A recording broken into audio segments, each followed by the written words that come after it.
Hey guys, Assalamualaikum, salam sejahtera, kembali lagi ke channel YouTube SM Azman. So hari ni aku nak buat review untuk filem Gayung 2. Okay, so sebenarnya dah lama dah aku tengok 2 hari lebih awal daripada dia punya tarikh tayangan dia. Aku pergi dia punya fan screening.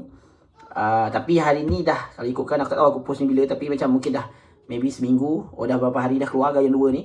So mengisahkan tentang, okay, kalau kau tengok Gayung yang pertama, dia punya timeline tu adalah semasa penjajahan Jepun. Sewaktu Jepun menjajah Malaysia. While Gayung 2 pula adalah di mana selepas Jepun menyerah kalah di tanah Melayu, tapi kita masih lagi di bawah, orang kata takbiran semua tu masih di bawah British lah. So itu timeline untuk Gayung 2 lah. So seperti yang kita tahu, okay, pada siapa-siapa yang dah tengok Gayung first sebelum ni, ceritanya okay, best, cumanya banyak isu yang diperketengahkan. Antaranya ialah pasal action dia, pasal storyline dia kan. So benda-benda tu semua akan dikupaskan dalam Gayung 2 ni. Di mana firstly, aku suka cerita Gayung 2 ni sebab aku rasa banyak sangat improvement yang dia buat in terms of apa kekurangan yang dia ada dalam first film tu, dia fix it. Okay, basically they heard the audience.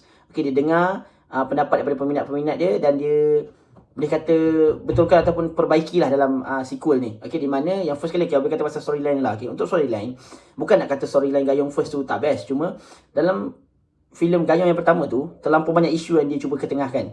Okay, mana nak penjajahan Jepun lagi, mana nak tali barut lagi, mana nak apa pasal arwah Datuk Mio tu nak masuk polis dan sebagainya, macam-macam lah. Okay, so it's quite hectic lah. Okay, bukan nak kata tak bagus, cuma dia quite hectic sebab banyak sangat idea nak fokuskan. Itu first. Dan benda tu dah di-fixkan dalam yang second ni, di mana dia fokuskan kat satu konflik je, di mana konflik tentang tali barut di dalam kalangan polis. Macam tu lah. So basically dan tali barut ni buat kerja-kerja yang kira ni lah, kerja-kerja haram di sekitar tu tanpa pengetahuan dia punya atasan. And yalah, konflik tu bermula dekat situ lah saya cerita. Okay, so itu pasal storyline. Okay, and I would say storyline dia is way better sebab dia lebih banyak main emosi. And spoiler alert, memang akan ada satu watak yang meninggal dalam cerita ni. Ada satu watak yang telah dimatikan untuk sequel kali ni. So in terms of dia punya storyline, lebih menarik lah, lebih entertaining, lebih emotional lah. Sebab aku cakap akan ada satu watak yang akan dimatikan. So lebih beremosi. Okay, and yang membantu benda tu adalah of course lakonan daripada pelakon-pelakon kita lah. Pada aku cast dia tak payah cakap lah, cast dia dikekalkan, kebanyakannya dikekalkan.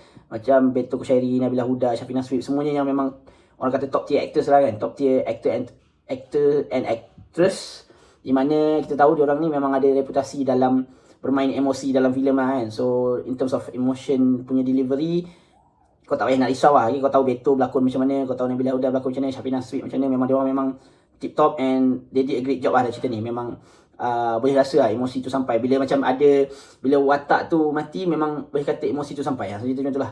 Sebab lakonan, okay, lakonan dia orang semua ni lah, okay, dari segi dia orang punya riak wajah, dia orang punya cara dia orang lontarkan dialog, memang padu, okay. So tu point kedua kenapa aku suka cerita ni. Okay, first storyline, second lakonan, third, okay, satu point yang paling utama sekali yang aku rasa aku patut mention pada awal tadi is actually keberjayaan ataupun macam mana franchise filem Gayung ni berjaya untuk mengangkat arwah Datuk Mio ni sebagai ikon seni mempertahankan diri daripada Malaysia lah.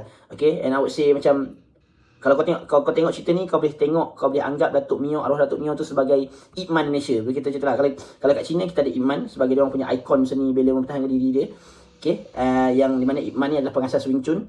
Dan aku boleh kata macam tu lah, dia bukan nak cakap dia orang cedok idea ke apa, tapi kita boleh kata Gayung ni ada reference terhadap filem Ip Man tu sendiri ya. Sebab macam cara dia orang, cara penceritaannya, cara olahannya untuk orang kata untuk highlight arwah Datuk Mio ni sebagai ikon, sama caranya macam production China ni buat cerita Ip Man tu, dan dia orang highlightkan Ip Man tu sebagai dia orang punya hero and ikon seni mempertahankan diri lah. Dan kau boleh dapat benda tu dalam cerita ni, dalam Gayung ni. So basically dia orang berjaya buat saya cerita contoh, kalau kalau China ada Ip Man, lepas tu jelah, kalau Cina ada Iman, kita ada arwah Datuk Mio lah. Saya cerita itu yang paling dekat kot. Sebab kalau aku nak bandingkan macam Indonesia ada Iko Uwais, Thailand ada Tony Jaa, diorang ni semua diorang a living legend. Tapi macam Ip Man dengan arwah Datuk Mio ni legenda yang dah tak ada. So and macam Ip Man, dia ada dikaitkan dengan Bruce Lee dan sebagainya juga kan. Dan arwah Datuk Mio ni pun ada juga orang kata apa, backstory, the famous story of di mana arwah Datuk Mio ni pernah berlawan dengan Bruce Lee dan dia menang. Dan ada rumours kata one of the reason macam mana Bruce Lee boleh sakit tu sebab terkena jurus daripada arwah Datuk Mio. So macam benda tu memang pada aku ikonik. So pada aku, first, pemilihan Beto sebagai watak arwah Datuk Mio ni, yang memegang watak arwah Datuk Mio ni, memang satu pilihan yang tepat. Second, Beto boleh kata give justice lah untuk watak tu. Memang dia berjaya sebagaimana Donnie Yen berjaya angkat Iman sebagai ikon, macam tu jugalah Beto berjaya angkat arwah Datuk Mio dalam cerita ni. Okay? Itu poin yang paling besar lah untuk cerita ni, kenapa aku suka. I mean the whole franchise ni. Okay, kembali kepada kenapa aku suka untuk sequel Gayung 2 ni, is yang third isu yang paling, antara yang terbesar juga dalam Gayung First adalah kekurangan aksi tu sendiri. Okay, so sebab Gayung ni, bila kita tengok dia punya trailer dan sebagainya, cara dia buat marketing untuk filem ni, dia kata apa, dia it was marketed as an action movie, tapi Gayung First tu jadi satu macam kekecewaan sebab actionnya tak banyak macam tu. Tapi benda tu dah difixkan dalam cerita Gayung 2 ni, di mana aksinya banyak, fighting sequence dia lebih banyak dan lebih memuaskan untuk tengok lah. So, cerita tak adalah macam kau dapat kat awal dengan penghujungnya, tak ada. Memang macam beberapa, macam a few scenes yang kau akan dapat scene yang fighting.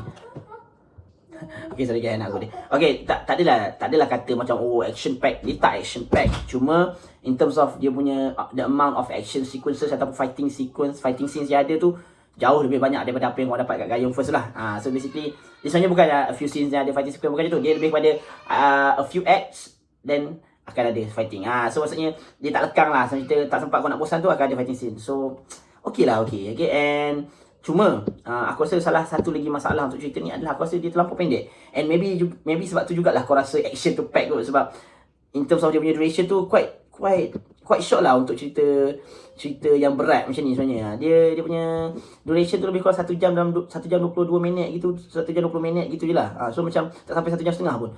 So I think kalau dia add on another like 10 to 15 minutes untuk developkan lagi emotion, mungkin lebih banyakkan lagi scene karakter yang dia akan matikan tu. I mean like character development untuk karakter tu, lebih fokuskan sikit kat dia. Maybe bila karakter tu dimatikan, scene di mana karakter tu mati akan jadi lebih emotional, lebih meruntun jiwa, lebih, orang kata lebih efektif lah. Okay, last but not least, Alang dah cakap pasal dia punya action sequences dia lebih banyak tu. Aku nak highlightkan sikit pasal dia punya fighting sequence lah. Okay, untuk fighting sequences dia lebih kemas, lebih intriguing, lebih intimidating, lebih cantik, lebih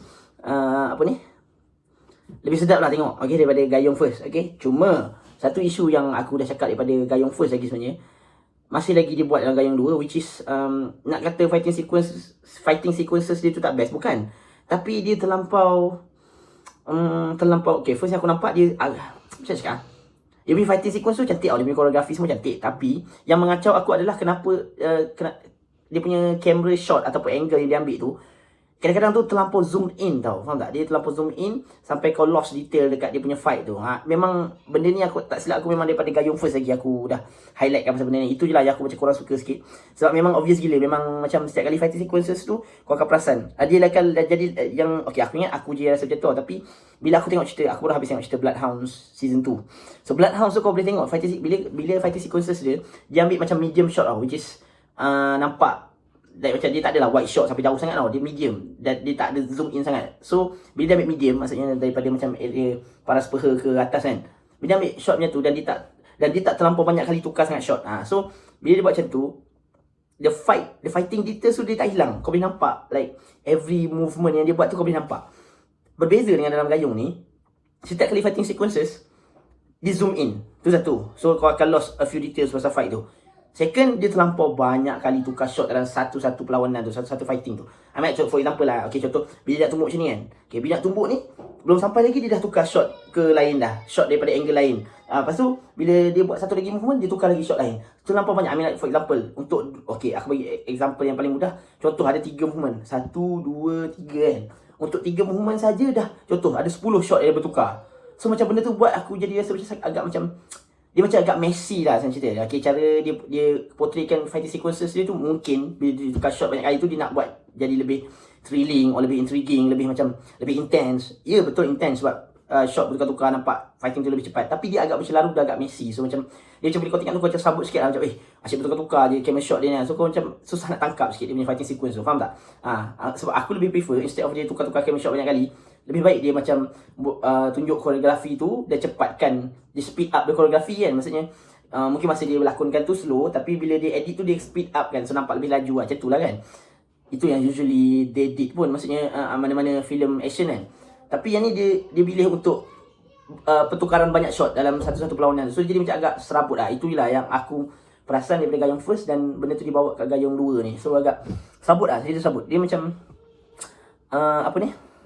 Itulah, serabut lah. Tapi overall, in terms of improvements, memang banyak gila daripada Gayong first. And aku enjoy dia punya storyline. Aku enjoy juga dia punya fighting sequence dia. Macam aku cakap dia lah, fighting sequence dia best sebenarnya. Cuma benda tu lah yang mengganggu aku. Camera shot dia, pertukaran camera shot yang banyak, dan juga yang camera shot yang terlampau zoom in.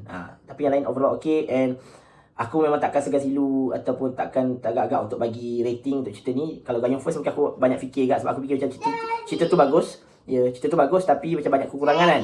Tapi untuk cerita ni just nice, and cerita tu pun okay. So, and in terms of cinematography tak cakap lah. Cinematography sekarang ni aku rasa, macam aku cakap dalam Mikael sebelum ni, review Mikael aku sebelum ni, production Malaysia semua memang dah boleh buat cinematography yang orang kata international level. Maksudnya bila tengok tu, maksudnya senang cerita, kalau kau bawa filem ni ke luar negara, kau tak malu lah tunjuk ke orang. Sebab cinematography dia, in terms of cinematography dah banyak dah orang kata talent-talent yang dalam production Malaysia ni boleh buat secantik international level. So memang cerita ni pun pada aku cinematography dia memang cantik gila. Color grading dia kena dengan zaman yang dia nak cuba tunjukkan tu. So yeah, overall aku terus bagi rating lah. Okay, overall I will give rating of 8 out of 10 untuk cerita Gayong 2. And kalau dia ada sambungan untuk Gayong ketiga, aku harap dia dapat bajet lebih banyak supaya dia dapat buat cerita yang lebih maksudnya apa, lebih lengkap lah, lebih lengkap. Sebab boleh kata ni improvement dah banyak, dah better semua, cuma ada serta benda lagi yang dia masih kekurangan. Aku harap dana dia lebih banyak lepas ni, dia boleh fix all this orang kata holes ni, dan akan buat satu cerita yang lebih best lah. Sebab dia punya franchise tu dah padu lah pada aku. Franchise Gayong yang mengangkat arwah Datuk Mio sebagai ikon seni pertahanan diri pada Malaysia. Sama macam Ip Man yang diangkat di China. Aku rasa dia patut teruskan untuk a few more films. Tapi harapnya dia buat lebih lebih padu lah, dengan dana yang lebih banyak InsyaAllah. So aku rasa itu saja untuk kali ni. Jangan lupa like, share dan subscribe. Jumpa lagi di next video. Bye. Assalamualaikum.